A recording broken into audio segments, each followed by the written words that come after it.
Up next, an NBA star joins us right here on Vince and Jason Save the Nation. Vince and Jason Save the Nation is brought to you by Goldco. I have a warning for you. Inflation, tax hikes, they're Biden's only way out of our over $30 trillion federal debt.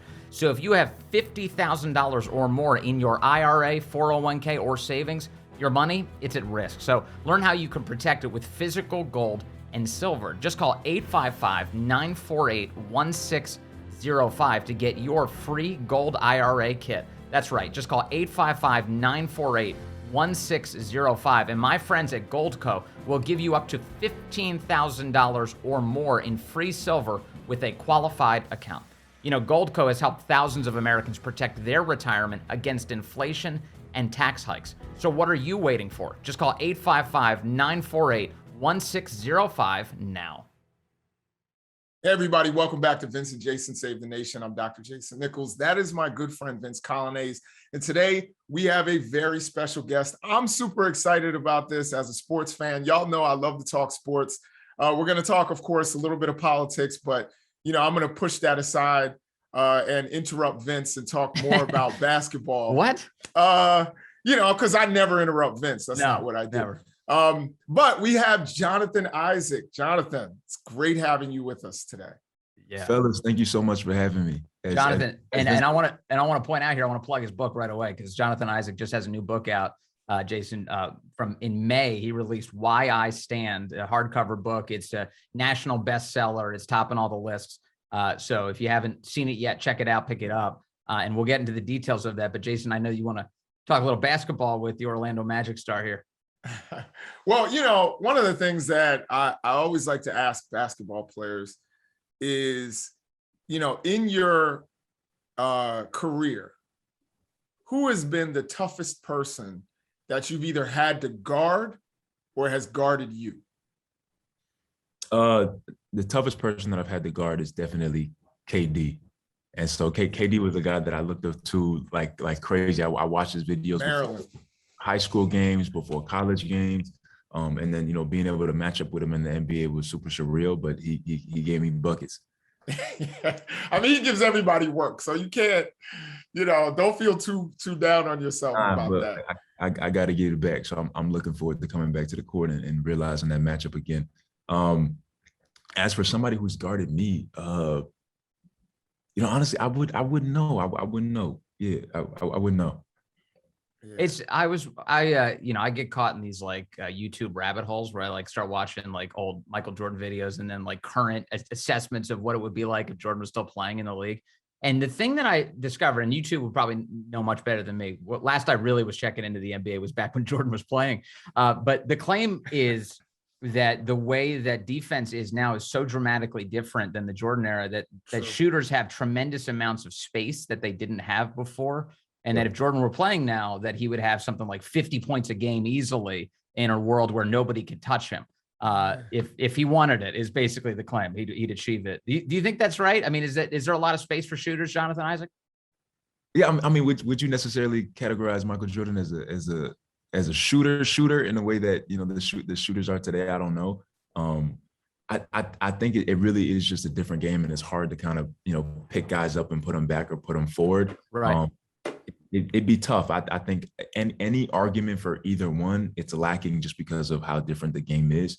The way defense is played, like I forget, somebody was telling me rules before, like certain rules about like being in the paint or being able to leave your defender to go guard somebody else, was you couldn't really do that, you know, back then in the NBA. And so the different schemes that have been in today, the different rules about being in the lane and all that stuff, I think it would, I don't know. Yeah. I'll just say this. There is something to that because of hand checking. You used to be able to hand check. Like there would be a guy with his hand on your hip everywhere you tried to move. And that is different. But I'm saying I've lived through the Dr. J Magic years, Dr. J Magic Bird years, all the way to the present. And, you know, I know this isn't going to be popular, but I don't know that we have a whole lot of sports fans that watch Vince and Jason, but I'll just say this.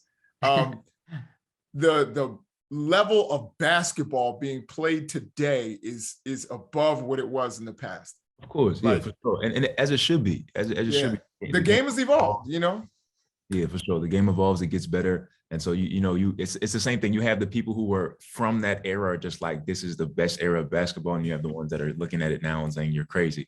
And so it's always going to be back and forth. Yeah, but Michael Jordan is part of what ushered that new era in. Right. Absolutely. But would the Bulls, go and beat, that the Warriors when they had Steph and Clay and Draymond and KD?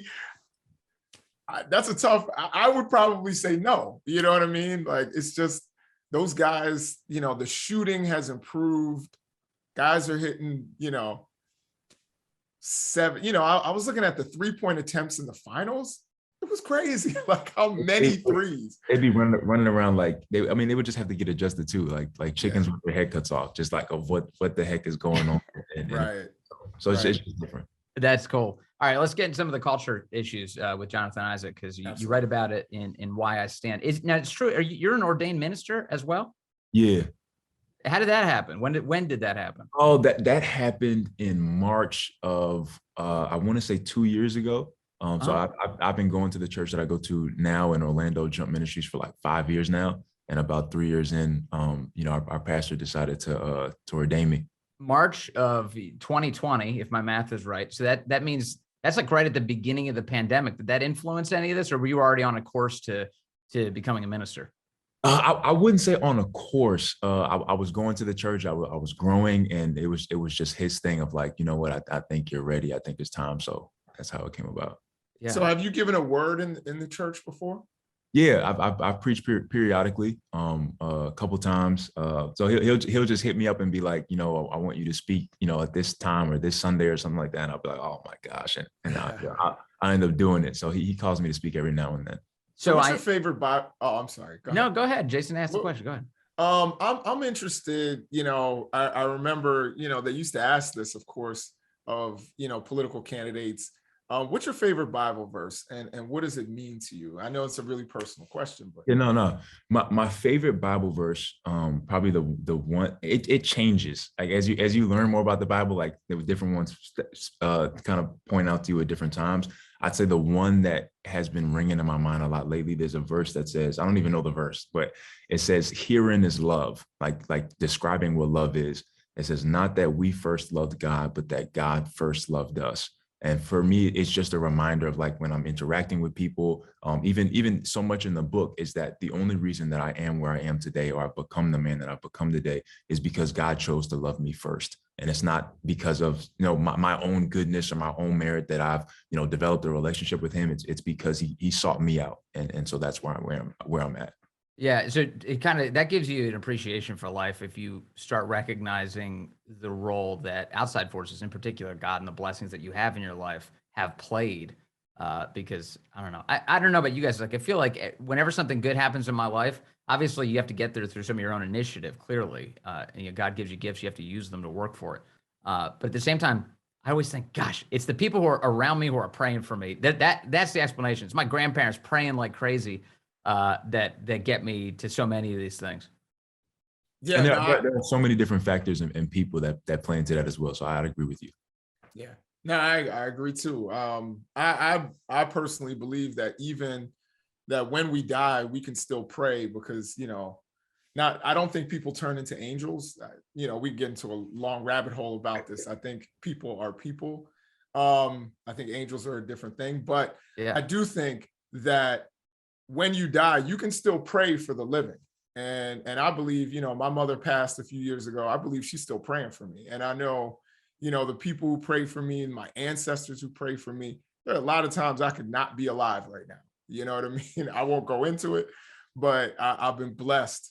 And that's a wonderful feeling. So I think this is something that, with all it, we're definitely going to get into areas where we probably will disagree, but when you're grounded in spirituality, when you're grounded, even I would say sometimes even across so-called religious lines, I think what you just said reminded me a lot of something that Muslims say a lot. And that is, when you take one step towards God, he takes two towards you. I think that this is something that can unite a lot of humanity. and can bring a lot of us together if we start to think in these ways. But also, Jonathan, like when you have this perspective, when you're thinking about this thing that's much greater than yourself and sort of the purpose of why we're here, that really has an impact of contextualizing all of the political debates that we have. I mean, it seems that you probably think differently about a lot of these like cultural fights, these political fights, because you've got this bigger context informing you. For sure. And that was a big part for me with, everything that was going on with George Floyd and just everything that has happened in our world to date, where it was like, you have this terrible, tragic thing that happened. And my first response is, okay, obviously I was angry, I'm upset, but I'm like, okay, what is the right way for me to respond in this moment that I think could bring about the most change? And so I was taking a step back and say, okay, I don't want to respond as Jonathan Isaac, the African-American. I don't want to respond as Jonathan Isaac this. I want to respond as Jonathan Isaac, the Christian, and how that is, changed and evolved my life. And I want to respond that way. And so that's how a lot of that came about. So even as everything is happening in our world today, I try my best to stay in that frame of mind and remembering that it's a spiritual battle over a physical one. And just try my best to love people, but at the same time, stand for what I believe in. So can you catch us up on the specifics here? Just give us the brief version of this. You've got the book cover features the kind of the iconic image of you standing at an NBA game when all of your other teammates on the Orlando Magic are wearing black shirts that say Black Lives Matter, and they're all taking a knee. This is in the wake of the death of George Floyd. You feature it again on the cover of your book. Just take us back to that. What was the thinking and what motivated you to do that? Yeah. So to go back to exactly what just happened there when I was talking about trying to take a step back and figure out what was the best way to kind of not attack the moment, but rationalize the moment for myself. And it was just such an emotional time, and everyone was in a frenzy on both sides about who's right, who's wrong. The police officer, George Floyd, all these different things. And then obviously it turned into this entire political debate.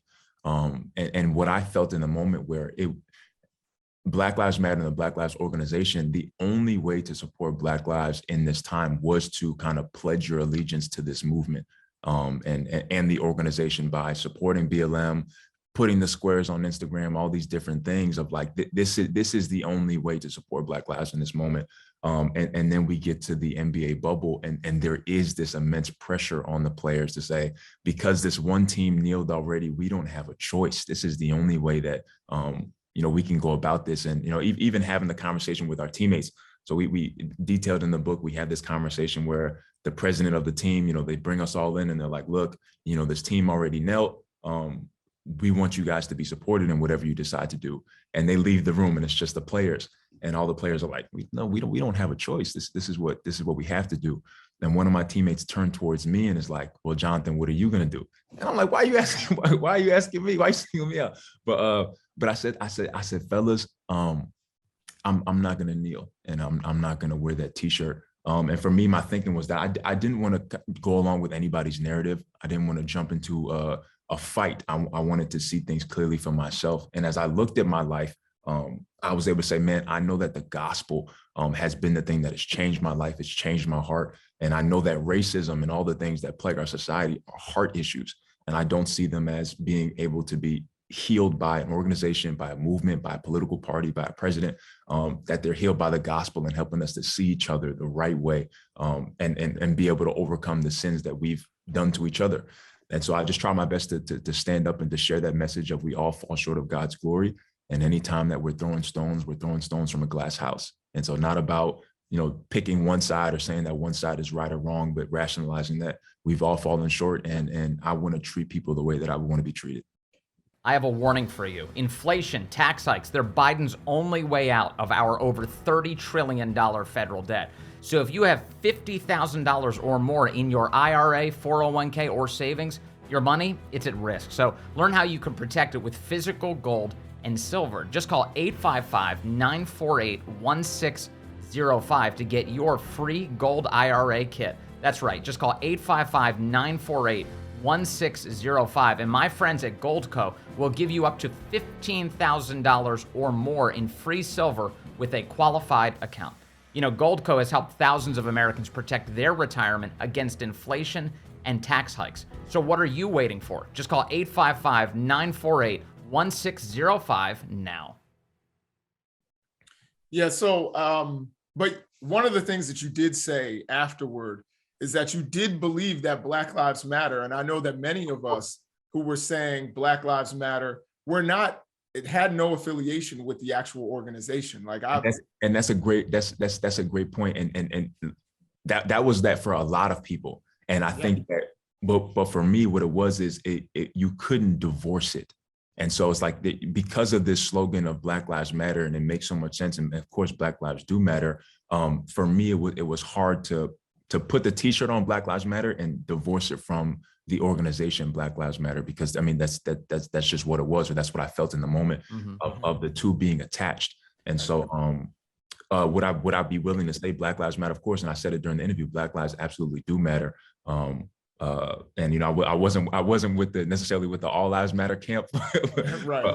but absolutely that Black lives do matter. But I didn't agree with the rhetoric or the tone of everything that was going on in that moment. Right. And I just wanted, as people were giving their solution for what they think that would change things, which was kneeling and wearing a T-shirt, I'm like, you know what? I want to give my own answer of what I believe would change things. Right. So can I sort through your answer on how you say the gospel informs you, and as a result, like you'll find truth through that. I agree with that completely. But I also think that, as I was saying earlier, that, you know, God gives you a range of skills and talents, and obviously, and you should use them to glorify Him. That's my view. But also, you know, one of the ways to affect change in the world in the direction of the gospel, I think, is to organize amongst people and to fight for the things you believe in and to have causes. So at the time when you were saying, you know, I didn't want to wear this shirt, I didn't want to take that knee in support of what I saw as it linked completely to that Black Lives Matter organization, not just the sentiment. Was this also, I mean, at that point, I don't know the date at which you did this, but was it transparent at this point that you had things like, you know, the Black Lives Matter group had said things about the dissolution of the nuclear family, and was it by that point that you were like, you know what, I'm not on board with that rhetoric. I agree with the sentiment. I don't agree with the organization. I would say a little bit. It was more so just the feeling of the way that things were going on. I felt that the moment of what happened to George Floyd, it could have been a moment for healing. Yeah. But it felt like now that we had the moral high ground because of what happened to George Floyd, we could demand and get everyone to do exactly what we wanted them to do because we had this moral high ground, and everyone kind of had to, you know, need to, not talking about the anthem, but kneel to this movement. And so it was more so the rhetoric of the movement, the tone of the movement that I disagreed with, not even so much of getting into what the organization was about. I did hear about stuff like that, and also for me, I just never felt comfortable inside of the movement. So when everything first happened and I'm having conversations with people who were saying, you know, BLM this and BLM that, I'm like, you know what, I completely agree with you, but I ultimately believe that it is going to be us seeing each other the way that we should see each other, which is through the gospel, through that we all need saving in Christ. And they're like, man, this ain't the time for that Jesus stuff. This is the time for us to do what we need to do. And that's when I was like, okay, you know, I may not be as welcomed in this movement. So what was the reaction of some of your brethren in the NBA, not just your teammates, because it seemed like your teammates asked you what you wanted to do. It wasn't like they were like, Jonathan, you have to kneel. We're all doing this as a team. It sounds like they asked you. It turned into that. And so what happened was when I first let them know, like, hey guys, I'm not going to do this, everybody broke out and like, oh my gosh, this is going to be terrible. It's going to be chaos, but everybody's going to do what they want to do. And so after I decided to stand, and even just to backtrack a little bit, the point popped in my head of just like about how crazy the times were, and the whole thing about Black Lives Matter. Part of the thing that I disagreed with was that the first question that I got asked after standing was, "Do you even believe that Black Lives Matter?" And I'm like, "Well, I'm Black. Of course, I believe that Black Lives Matter." So it was a sentiment of like the only way to, again, you know, show your allegiance to the movement was to do what we wanted to do, which was kneeling for the national anthem and putting the T-shirt on. And even being Black didn't dissolve you from that reality. Like you had to in some way show your allegiance to this movement or this sentiment. And even if you were Black, it wasn't enough. And so after I decided to stand, I had a conversation. Well, we're on the team bus coming back from practice the next day. And I get a text message from, you know, the team, our team group chat. And they're like, you know, players only meeting so-and-so room.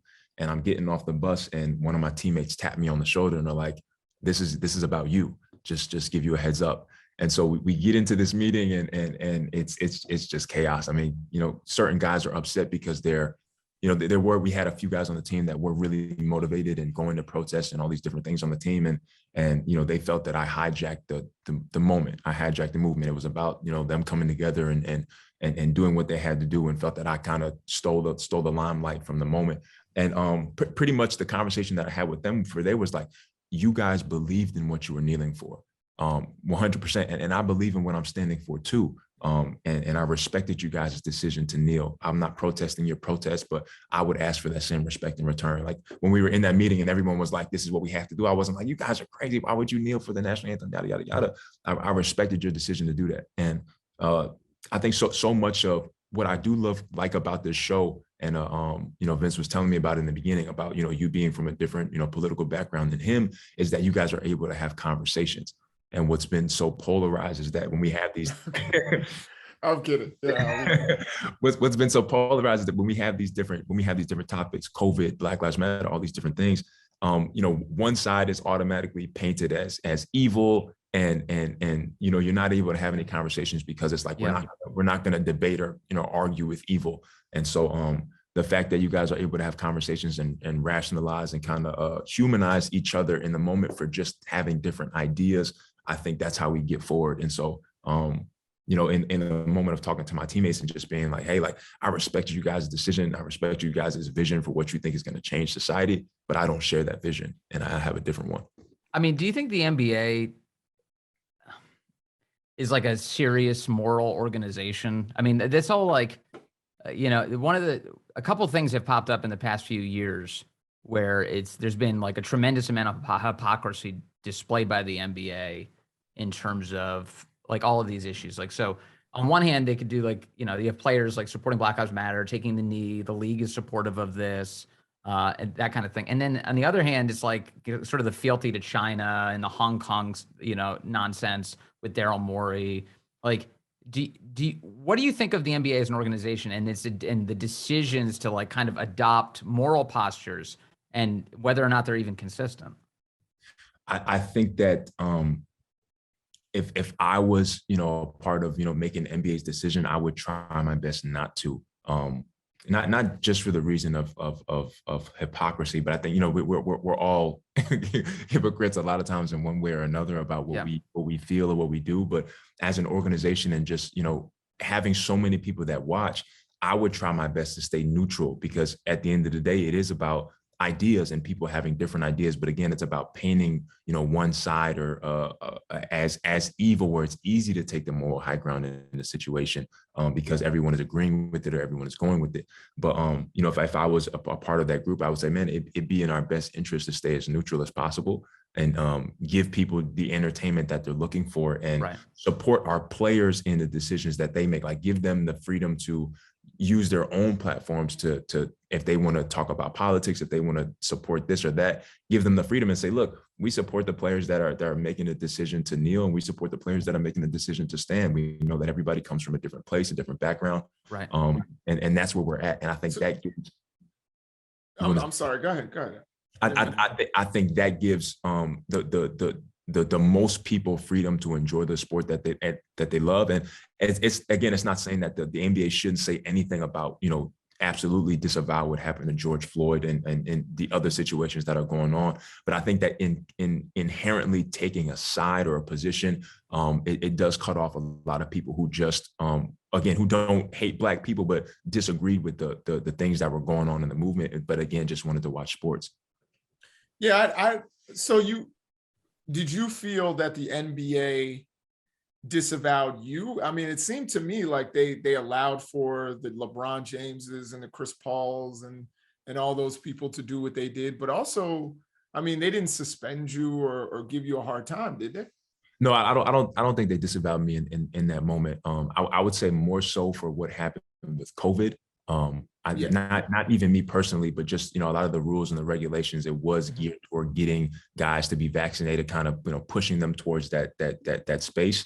And again, adopting the sentiment that being vaccinated is being a good person for the people around you. And if you didn't get vaccinated, then you were suspect in some way. A lot of even what Kareem had to say and the things that he was going around talking about. But yeah, I just think that with the NBA adopting some of the positions that they adopted around that time, putting it on the court, putting it having guys be able to have only certain things on the back of their jerseys. When they could change they could take their last name off and put a certain saying, and you were only allowed these certain sayings.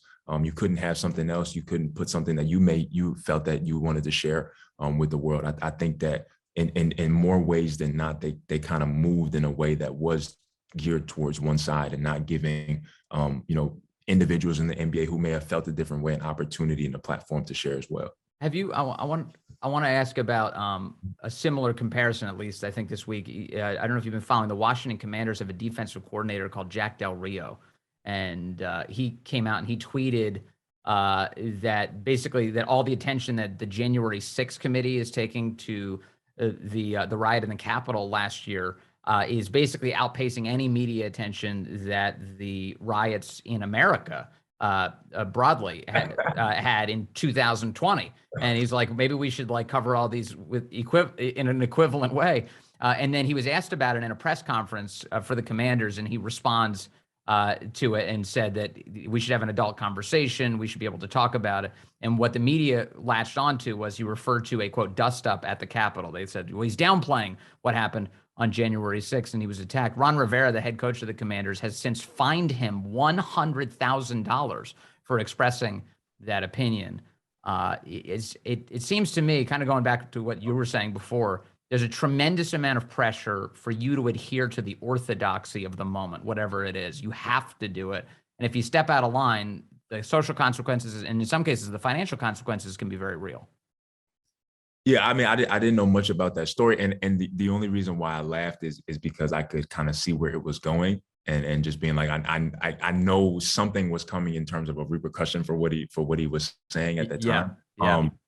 But yeah, it's difficult to have conversations. Not to say that I completely agree with his sentiment, but it's difficult to say anything that's counter, cultural or counter to the mainstream idea or the mainstream virtue at that time. And the thing about it too is, again, taking it back to that moral stance of it being morally justified for him to be fined $100,000 because of what he said and because of that outrage. And it's not just somebody with a differing opinion. It's not just somebody with a differing idea as an individual, but it's someone who is outside of the group, and now he needs to be punished.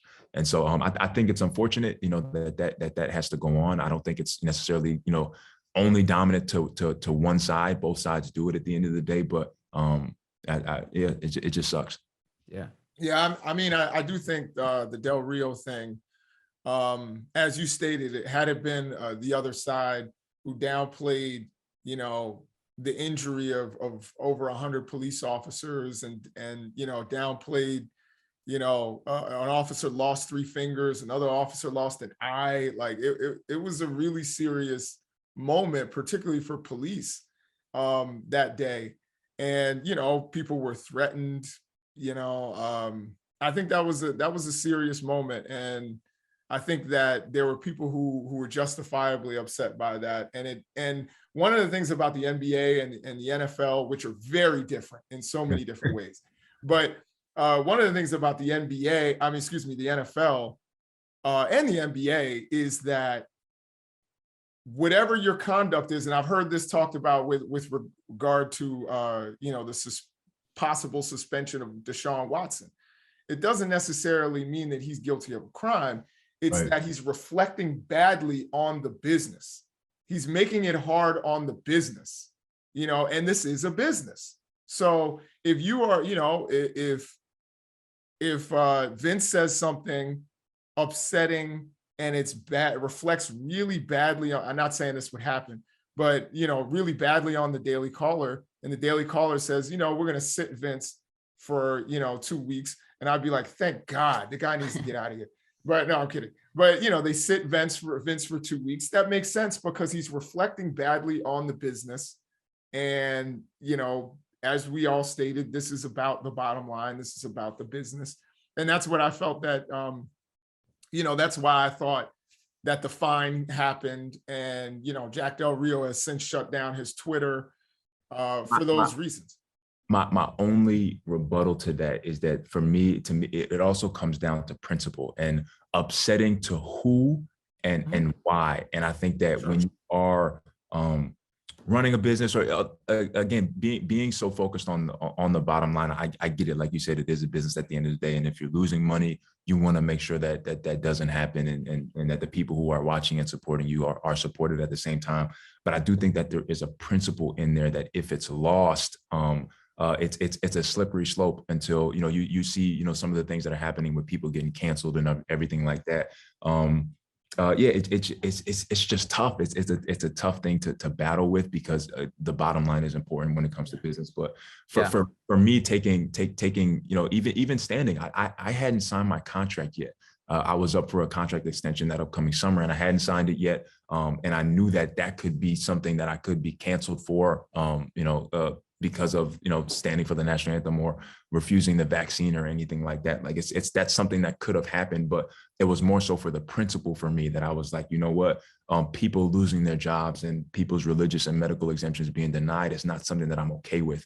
And even though I could just take a vaccine just to take it, like a lot of guys did, I wanted to stand on the principle that the way that it was going about wasn't right.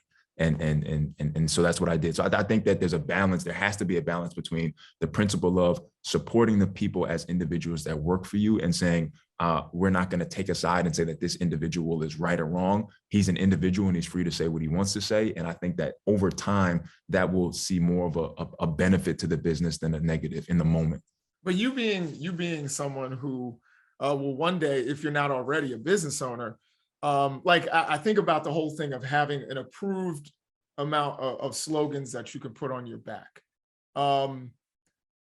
Don't you think that because this is the NBA, it's the NBA's platform, that they have kind of a responsibility and they have the right to limit how it is that they are portrayed?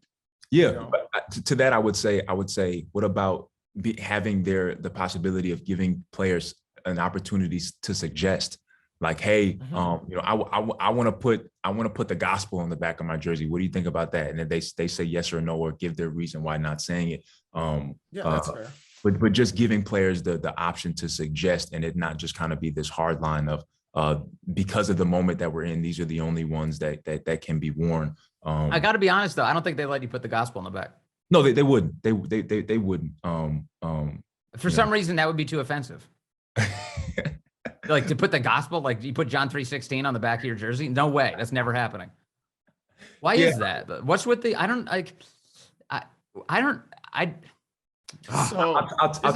tell you why. There's the, and I don't really want to get into the weeds with this, but there's something that I heard about the players, right? The players that didn't want to wear the patch, right? And of the LGBTQ patch. And then there was a reporter, I forget her name, but she came out and was, said that they were bigots and this, that, and the third. And she said they had to do more. If they did more research, then they would understand why wearing the patch is necessary. The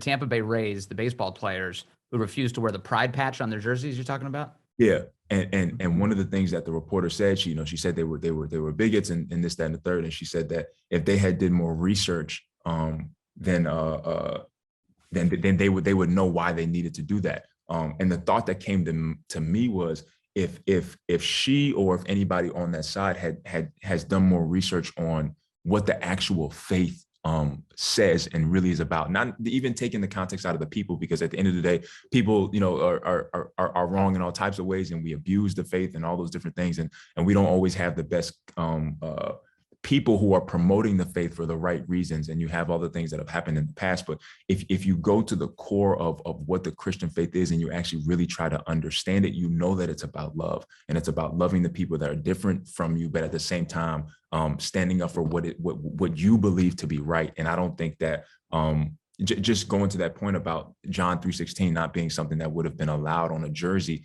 to me is like you have that side that's like, well, you need to do more research on the facts and the things that are coming out of that community. But it's like, well, if you had done that same research, I think that it would be something that you would allow on the back of a jersey, but because you wouldn't allow it. But that's, I mean, Christianity's treated as frivolous and it's subjugated to whatever our cultural passions are. So like if you get a couple of Tampa Bay Ray baseball players who are like, no, I'm not putting a leftist like political movement pride flag on my jersey. I'm just going to go out in my normal jersey.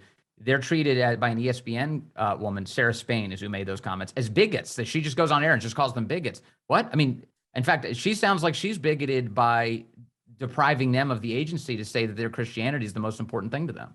So let me, before we get there, I just want to ask, if you were to put, John 3:16 on the back of your jersey, what if, someone wants to put a Hindu scripture on the back of their jersey, or a Muslim wants to put a surah on the back of their jersey?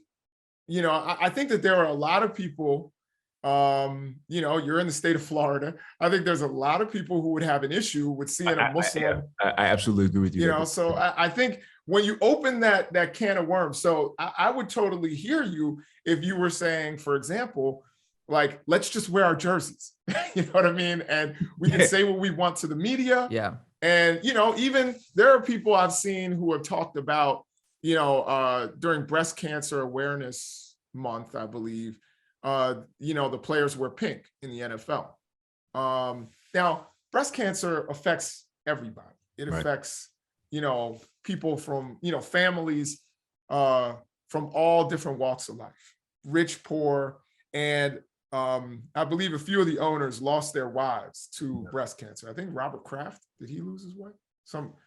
Somebody. And I know that the owner of the Commanders, Dan Schneider, who's not my favorite guy, as a former Commanders fan, his wife is a survivor. But there are a lot of people who made the point that a lot of, the NFL is all men, and men die of prostate cancer. Yeah, by the way, just to be clear, Robert Kraft, I just looked it up. His wife, Myra Kraft, did die of cancer in 2011. It was ovarian cancer, though, but you can understand why he'd be supportive of efforts to tackle cancer. I think everyone are. I mean, absolutely. I kind of see where you're going with your point, but go ahead. Yeah, I mean, people like, it's mostly men. And as a matter of fact, probably you and I, even more so than Vince, because it affects Black men. Yeah. More Black men die of prostate cancer more often. And as a matter of fact, the NFL is 60% Black. So everybody's like, why aren't we doing something for prostate cancer? Is there a prostate cancer day? I don't know, to be honest, probably not. I don't know that there's a color, there's no, okay, we're wearing green for prostate cancer. Sure. So I think a lot of people, my thing is when you start opening this door, and this is what I think about the kneeling and the standing, was that it was a silent protest.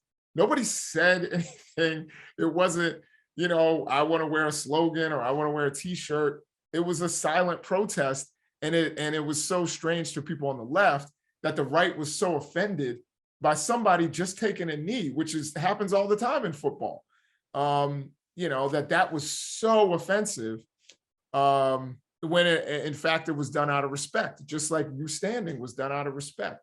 So, I've forgotten where I was going with this whole thing. No, you're good. I would pick up with the whole thing about the breast cancer thing, and honestly, it being about, at the end of the day, we should wear our jerseys, but obviously things like that, I think, should be supported by the leagues, because one, they're not inherently political. They're about health and all those different things. And to your point about the prostate thing about men, I was watching something last night. It was this comedy guy, and he was talking about how Father's Day is like the 20th most celebrated holiday in the country. And he was like, Mother's Day is number 2. And he was like, I cannot think of 18 other holidays. And so just to the point of like the prostate day not being a thing or not being celebrated, and Father's Day being like 20, I'm like, and there's 20 holidays? I didn't even know that.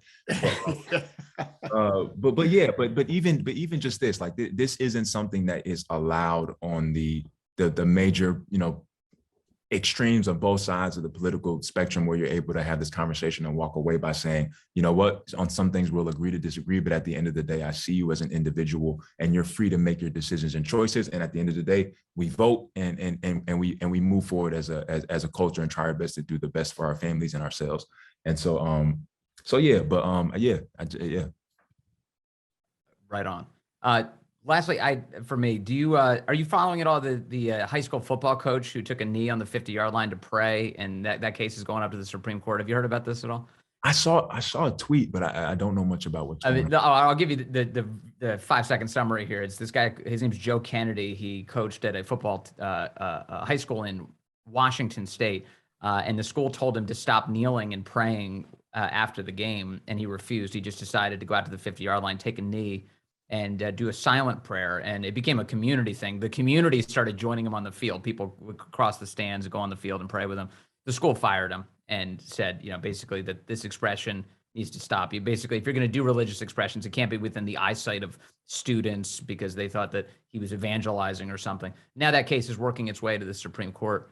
And I feel like that story, again, I delivered to you just now in bare bones form, is really troubling because I feel like it wasn't that long ago that we could all sort of safely have, like, I don't know, you've been in sports, organized sports, I would assume your entire life. I mean, how often do you guys pray? I mean, like, it's not an unusual feature of a sports team to have a prayer. It's not at all. And to kind of go back to, Jason's point about like, why would so many people like on the right or Florida, whatever, be outraged about players kneeling for the national anthem? But it's like, with this, it'd be the same thing. Like, why, right. What's there to be upset about?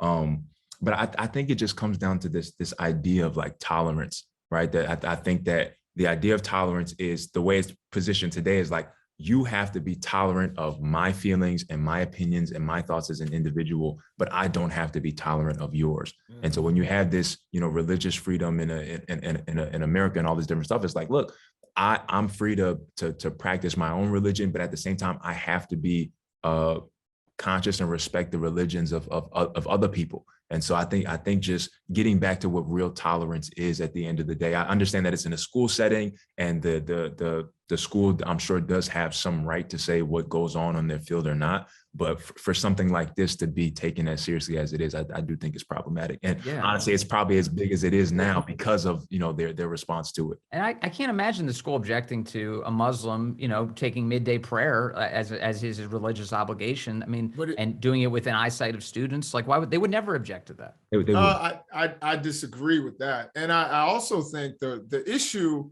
that the school system was saying is, and I don't necessarily agree with them, but they were saying that some of the players felt pressured because this was the head coach and thought that perhaps that their participation in this prayer will be tied to playing time, to favoritism, and to all of that. So, that's where it gets into the power dynamic. It's not just about like, hey, I supported Tim Tebow used to kneel and pray. People forget what Tebowing was when he would pray. I thought that was awesome because I think everybody should be able, and I'm forgetting the guy, I think his name is Abdullah. He was, a Muslim player. He used to pray, he wouldn't do the full prayer, but he would pray.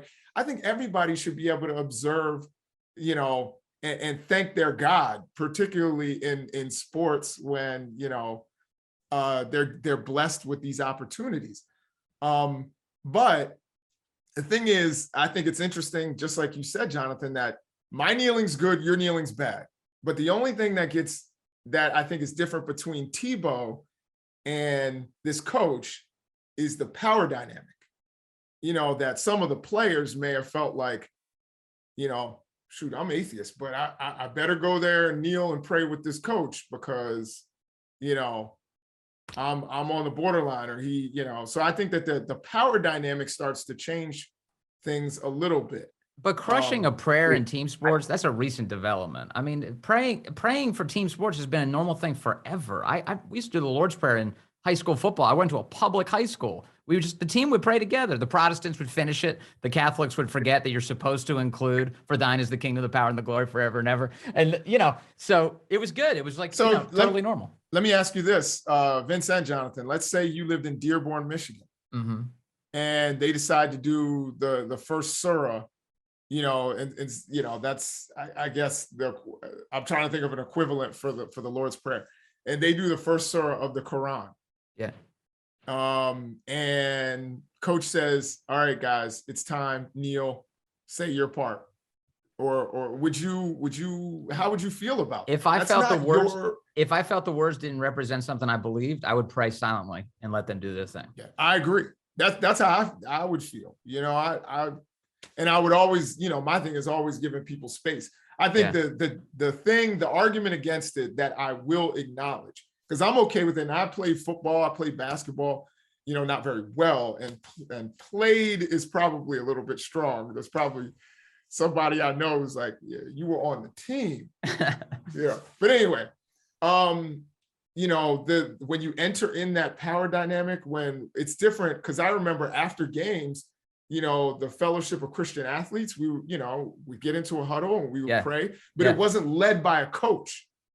It was led by the players. The coaches sometimes would join in, but the players would go down and pray. Mm-hmm. And so I think there's a real difference when you add the power dynamic to it. And that's what they were, I think, you know, because I think it's great to pray, particularly after a football game, which is violent. If everybody comes out safe, like, let's pray. Yeah. You know, but I think, you know, it's the power dynamic. So Jonathan, I wanted to ask you, what do you think about that? I think I would take the same stance as Vince. I honestly, I wouldn't even, if it wasn't something that I felt represented me or that I believed in, I wouldn't partake. Would I then say that nobody else should be able to partake in that because I don't want to partake? No, I would just not partake myself. And so I would do it the same way that I went about it with the standing. I would respect the guys' decision to kneel, but choose to stand for myself. Yeah.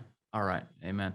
Well, I think, Jonathan, you've been generous with your time, man. I really appreciate it. Jonathan Isaac, very grateful that you stopped by, and maybe you could do this again sometime.